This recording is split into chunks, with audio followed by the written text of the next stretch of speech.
العزيز الصمد والصلاة والسلام على سيدنا ومولانا محمد وعلى آله وأصحابه سلاما تاما إلى الأبد.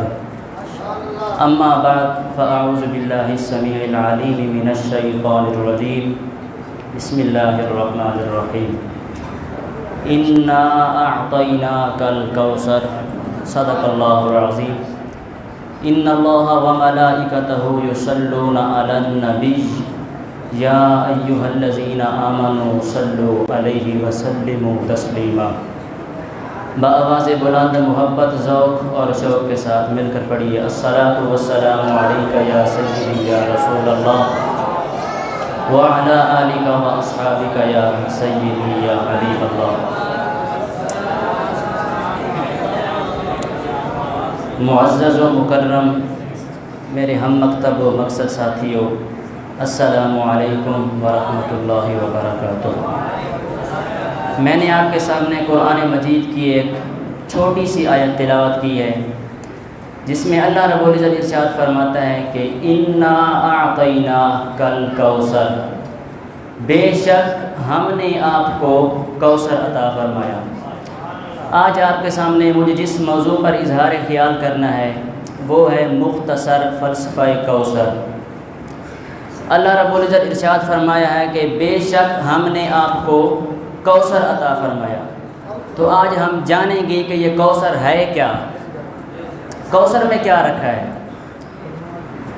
عربی لغت میں کوثر کا معنی ہے الکثیر کل شیء، ہر شے کی کثرت کو کہتے ہیں کوثر. ہر چیز کی جو کثرت ہوگی وہ کوثر بنے گی، قلت کو کوثر نہیں کہیں گے. پھر اگر علم کی کثرت ہو تو کہیں گے کوثر علم، اگر عمل کی کثرت ہو تو کہیں گے کوثر عمل، اگر معجزات کی کثرت ہو تو کہیں گے کوثر معجزات، اگر حسن و جمال کی کثرت ہو تو کہیں گے کوثر حسن و جمال. اللہ اگر کسی چیز کا کوثر عطا فرماتا نا تو فرما دیتا کہ میں نے فلاں چیز کا کوثر عطا فرمایا، فلاں کا کوثر عطا فرمایا. اللہ نے کوثر کو مطلق رکھا، بلکہ یہ بھی یاد رکھیں کہ اللہ نے مصطفیٰ کو کوثر نہیں بلکہ الکوثر عطا فرمایا. کوثر کے پیچھے الف لام کھڑا ہے. اب آپ کہیں گے الف لام سے کیا فرق پڑتا ہے؟ اب سنیں، قرآن مجید کی سب سے پہلی آیت ہے الحمدللہ رب العالمین. کوئی بھی ترجمہ اٹھا لیں، ہر مترجم نے یہی بات لکھی ہے، تمام حمد اللہ کے لیے ہے جو عالمین کا رب ہے. اب حمد کا معنی تو حمد ہے، یہ تمام کیسے ہو گئی؟ ہر مترجم نے یہی بات لکھی ہے، تمام حمد تمام حمد. ارے بھائی حمد حمد تھی، جب لگا اس پر الف لام تو بن گیا تمام حمد. اسی طرح کوثر کوثر تھا، جب لگا اس پر الف لام تو بن گیا تمام کوثر. پتہ چلا اللہ نے مصطفیٰ کو ہر چیز کا کوثر عطا فرمایا. اچھا، یہ تو لغوی معنی ہے کوثر کہ ہر چیز کی کثرت کو کوثر کہتے ہیں. آئیے عربی گرامر میں سمجھتے ہیں کہ کوثر کا معنی کیا ہے.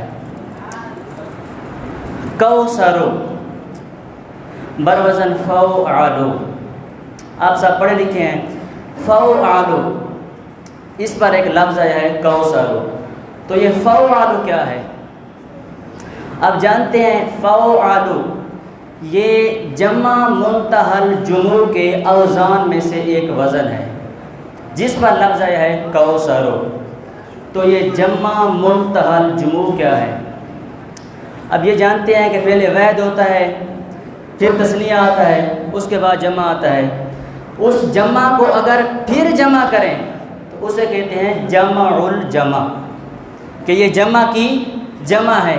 اس جمع کو پھر جمع کریں، اس کو پھر جمع کریں، اسے پھر جمع کریں، حتیٰ کہ جمع کرتے کرتے جب جمع کی بھی انتہا ہو جائے، جہاں جمع ہی دم توڑ جائے، جس کے بعد کوئی جمع ہی نہ ہو، اسے کہتے ہیں جمع منتہی الجموع. تو باری تعالیٰ تو نے مصطفیٰ کو کیا دیا؟ فرمایا ہم نے مصطفیٰ کو کوثر دیا. یہ کوثر کیا ہے؟ یہ جمع منتہی الجموع ہے. اچھا، یہ جمع منتہی الجموع یہ انتہا ہے، اور انتہا کو سمجھنے کے لیے پہلے ابتدا کو سمجھنا ضروری ہوتا ہے. یعنی اگر کوثر کو سمجھنا ہے تو اس کے نیچے 3 لفظ اور ہیں، اگر وہ 3 سمجھ آ گئے تو کوثر سمجھ میں آئے گا۔ اب وہ 3 لفظ کون سے ہیں؟ پہلے ہے کوثر۔ کوثر کو سمجھنا ہے تو اس کے نیچے ایک لفظ آتا ہے جسے کہتے ہیں کسار، پھر کسار کے نیچے ایک اور لفظ آتا ہے جسے کہتے ہیں اکثر، پھر اکثر کے نیچے ایک اور لفظ آتا ہے جسے کہتے ہیں کثیر۔ یعنی کوثر کو سمجھنا ہے تو پہلے کسار کو سمجھو، کسار کو سمجھنا ہے تو اکثر کو سمجھو، اکثر کو سمجھنا ہے تو پہلے کثیر کو سمجھو۔ اوپر سے نیچے آئیں، پہلے آتا ہے کوثر، پھر کسار، پھر اکثر، پھر کثیر، اور نیچے سے اوپر جائیں، پہلے آتا ہے کثیر، پھر اکثر، پھر کسار اور پھر کوثر۔ اب معنی بتا دیتا ہوں۔ کثیر کا معنی ہے زیادہ، اور اکثر کا معنی ہے بہت زیادہ، اور کسار کا معنی ہے بہت ہی زیادہ، اور کوثر کا معنی ہے ہر حد سے زیادہ، ہر پیمانے سے زیادہ، ہر گنتی سے زیادہ۔ اگر کوئی چیز گنتی میں آئے وہ کوثر نہیں ہے، اگر کوئی چیز حساب کے اندر آئے وہ کوثر نہیں ہے۔ کوثر حساب، شمار، گنتی سب چیزوں سے باہر ہے۔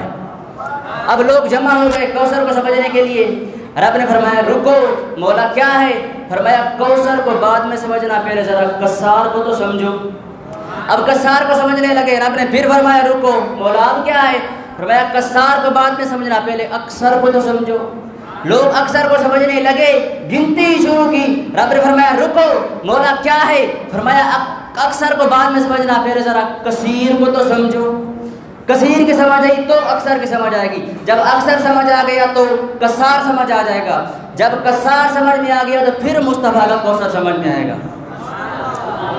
اب لوگ کثیر کو سمجھنے کے لیے بیٹھے، ابھی جمع ہوئے، گنتی شروع ہی کی تھی، رب نے فرمایا خبردار رکو، مولا اب کیا ہے؟ کثیر تک تو ہم پہنچ آئے ہیں۔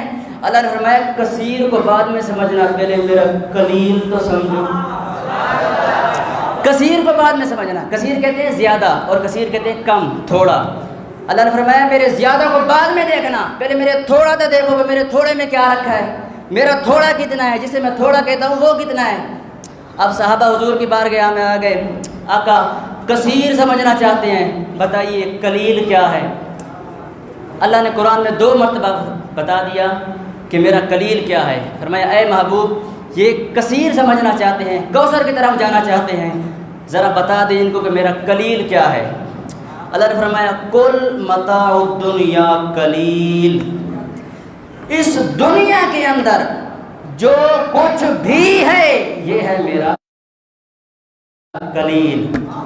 اس دنیا کے اندر جو کچھ بھی ہے، زمین کے اوپر کیا ہے وہ بھی جمع کرو، زمین کے نیچے کیا ہے وہ بھی جمع کرو، آسمانوں کے اوپر کیا ہے وہ بھی جمع کرو، زمین کے اندر کیا ہے وہ بھی جمع کرو، پہاڑوں کے اندر کیا ہے وہ بھی جمع کرو، آسمانی کائنات میں کیا ہے وہ بھی جمع کرو، عالم اجسام میں کیا ہے وہ بھی جمع کرو، جو آدم کے پاس تھا وہ بھی جمع کرو، جو ان کی قوم کے پاس تھا وہ بھی جمع کرو، جو انبیاء کے پاس تھا وہ بھی جمع کرو، جو ان کی قوم کے پاس تھا وہ بھی جمع کرو، جو دے چکا وہ بھی جمع کرو، جو قیامت تک دوں گا وہ بھی جمع کرو۔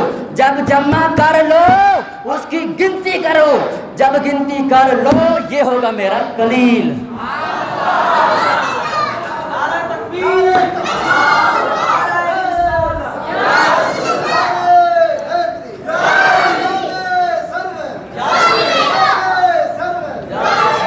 جب جمع کر لو یہ ہوگا میرا قلیل۔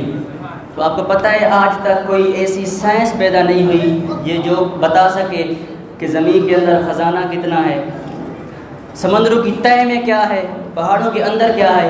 تو رب نے بتا دیا ارے نادان، تو میرے قلیل میرے تھوڑے کو ہی نہیں سمجھ سکتا تو میرے کثیر کو کیسے سمجھے گا؟ جب تجھے کثیر کی سمجھ نہیں آ رہی تو میرے اکثر کو کیا سمجھے گا؟ جب تو اکثر کو ہی نہیں سمجھ پا رہا تو تجھے کسار کی سمجھ کیسے آئے گی؟ ارے جب تو کسار کو ہی نہیں سمجھ سکتا، کثیر، قلیل، اکثر کسی چیز کو نہیں سمجھ سکتا تو مصطفیٰ کے کوثر تک کیسے پہنچے گا؟ دعا ہے کہ خالق کائنات میرے ٹوٹے پھوٹے الفاظ اپنی بارگاہ میں قبول فرمائے۔ والسلام۔